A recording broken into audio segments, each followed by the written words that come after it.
Hello friends, आज देखिए मैं आपको दिखा रहा हूँ अपने गार्डन की तुलसी जी। अच्छी है ग्रोथ, लश ग्रीन लीव्स हैं, किसी भी प्रकार का इनमें कोई रोग नहीं लगा हुआ है। और ये रेनी सीज़न का बस एंड होने वाला है। रेनी सीज़न के एंड में मैं आपको ये दिखा रहा हूँ इनकी ग्रोथ को।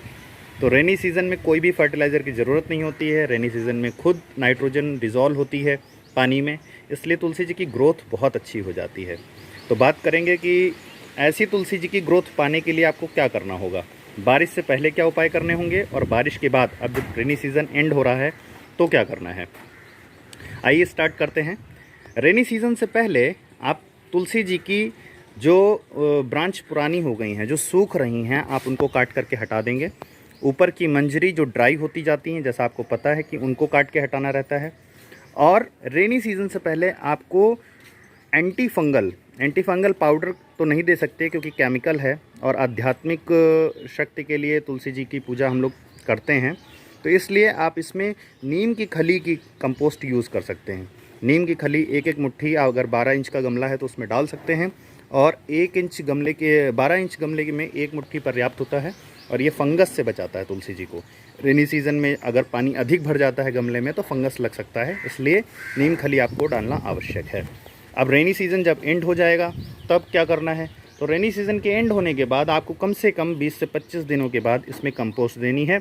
और कंपोस्ट कोशिश आप करें, नीम की पत्तियों की कंपोस्ट अगर मिल पाती है आप स्वयं तैयार करिए अपने गार्डन की नीम की पत्तियों की कंपोस्ट और उसको दीजिए। उससे ग्रोथ बहुत अच्छी रहेगी, आपकी तुलसी जी में कोई रोग नहीं लगेगा और किसी प्रकार के इसमें कोई फंगस भी नहीं लगने पाएगा।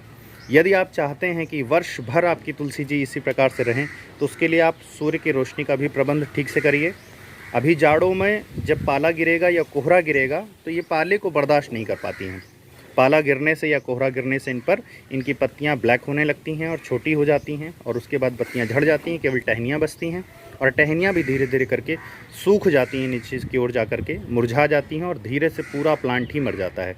अतः आप जाड़े में ये कोशिश करिए कि इन पर आप कुछ ढक दीजिए रात्रि में, जिनको कोहरा या पाला इन पर ना मारने पाए, अथवा तो किसी पेड़ के नीचे रखिए जहाँ धूप छन करके आती हो, जिससे ये बहुत अच्छे से ग्रोथ करते रहते हैं। तो जाड़े में अगर आप बचा ले जाते हैं तो फिर जाड़े के बाद जो बसंत का सीज़न आ जाएगा, फरवरी के बाद जो मार्च का सीज़न आएगा, उसमें फिर से इनकी ग्रोथ रेट स्टार्ट हो जाती है। नए नए कल्ले इसमें पल्लवित होते हैं, नई ब्रांचेस निकलती हैं और ये पुनः घनी हो जाती हैं। तो जाड़े में इनकी ग्रोथ थोड़ा डॉर्मेंसी में जाती है, रुक जैसी जाती है, लेकिन अगर आप ठीक से केयर करोगे तो ये जाड़े में भी आपका साथ नहीं छोड़ेंगी। अगर बसंत का सीज़न जब स्टार्ट हो रहा है, आप चाहते हैं कि इसमें किस तरीके से फर्टिलाइज़ इसको किया जाए, तो मैं बता देता हूँ। आपको गुड़ाई कर देनी है उस समय जब बारिश का सीज़न, बसंत का सीज़न स्टार्ट हो रहा हो, जाड़ा जा रहा हो, उस समय आपको गुड़ाई करने के बाद इसमें आपको एक एक मुट्ठी फिर से लीव कंपोस्ट या गाय के गोबर की सड़ी हुई, मैं गाय का गोबर ही कह रहा हूँ, गाय के गोबर की सड़ी हुई कंपोस्ट इसमें आप दे सकते हैं।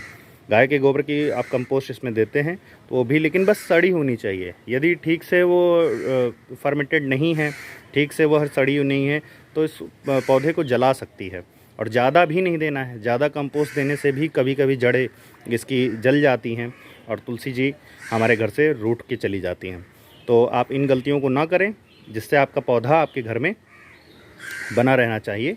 अगर आप चाहते हैं कि आपका पौधा बना रहे आपके घर में, ऐसे ही लश ग्रीन रहे, तो आप इन गलतियों को नहीं करेंगे।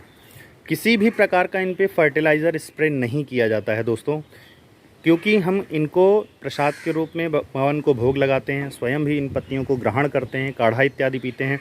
तो आप किसी के कहने से भी इन पे कोई भी फर्टिलाइज़र, केमिकल फर्टिलाइज़र का उपयोग तो कभी ना करें। इसमें काले कीड़े जैसे लग जाते हैं, भुनगे जैसे लग जाते हैं नीचे की ओर, और ये पत्तियां गिरने लगती हैं। तो इन पर आप क्या करें, आपके घर में हवन होता है, हवन की जो लकड़ियों की राख बच जाती है, उस राख का छिड़काव ऐसे करके पत्तियों के ऊपर कर दिया करें। उससे होता क्या है कि वो राख जो है ढक लेती है पत्तियों को, और इन कीड़ों को, जो छोटे भिनगे होते हैं काले रंग के, इन पत्तियों उनको वो नष्ट कर देती है। क्योंकि आम की लकड़ी की वो राख है, उसमें हवन सामग्री की भी है, औषधि है, तो उस वजह से उन कीड़ों के लिए वह पर्याप्त उनको मारने के लिए। और फिर वो जब मर जाते हैं, ज़्यादा यदि ब्रांचेस में हैं तो उन ब्रांचेस को आप कट कर दीजिए। ब्रांचेस को कट करने के बाद आप देख सकते हैं कि वे कीड़ों से आपके प्लांट को मुक्ति मिल गई है। तो आगे फिर यही है कि इसमें फिर ब्रांचेस होंगी, ब्रांचेस आगे बढ़ेंगी और मंजरी निकलते जाएंगे। तो जो मंजरी पुराने होते जाएं, जैसे ये नए मंजरी हैं, इनको तोड़ने की आवश्यकता नहीं है, परंतु पुराने मंजरी जो होते जा रहे हैं, जो पुराने मंजरी होंगे उनको आप कट कर लीजिए। उनको आप औषधि के रूप में अपने चाय में उपयोग कर सकते हैं, काढ़े में उपयोग कर सकते हैं, पत्तियों को भी साथ में उपयोग किया जाता है, तो इनका औषधि लाभ भी है।